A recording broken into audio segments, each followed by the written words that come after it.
នៅព្រឹកថ្ងៃទី12ខែមិថុនាឆ្នាំ2025នេះសម្ដេចបវរថាបតីហ៊ុនម៉ាណែតអបអរសាទរខួបទី24ទិវាពិភពលោកប្រឆាំងពលកម្មកុមារ12មិថុនាក្រោមប្រធានបទលើកកម្ពស់ការងារសមរម្យសម្រាប់កម្មករ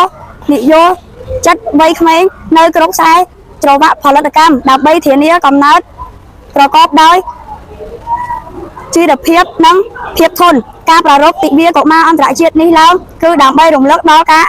អនុវត្តសិទ្ធិជាមូលដ្ឋានរបស់កុមារនិងបង្ហាញអំពីការយកចិត្តទុកដាក់របស់រាជរដ្ឋាភិបាលក្នុងការដោះស្រាយបញ្ហាប្រឈមនានារបស់កុមារជាពិសេស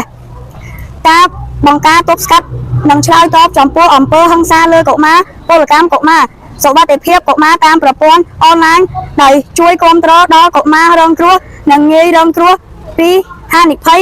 ការគំរាមកំហែងការកេងប្រវ័ញ្ចនិងការរំលោភបំពាននានាគ្រប់ទម្រង់បានទាន់ពេលវេលាប្រកបដោយប្រសិទ្ធភាពដើម្បីឲ្យកុមាររស់នៅនិងអភិវឌ្ឍដោយសុខរមនាក្រោមម្លប់សន្តិភាពជាការពិតណាស់កុមារគឺជាធនធានដែលមិនអាចខ្វះបានសម្រាប់ការអភិវឌ្ឍប្រទេសជាតិយុទ្ធសាស្ត្រ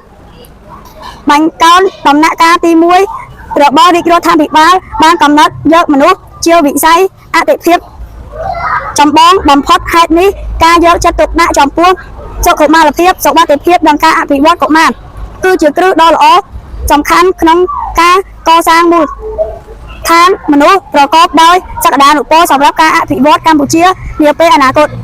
With this, I would like to conclude my speech requesting you all to keep up the fight against child labor. If we witness child exploitation in any form, future of a nation rely on its children. If the childhood is suffering today, then tomorrow our nation will suffer. Thank you all.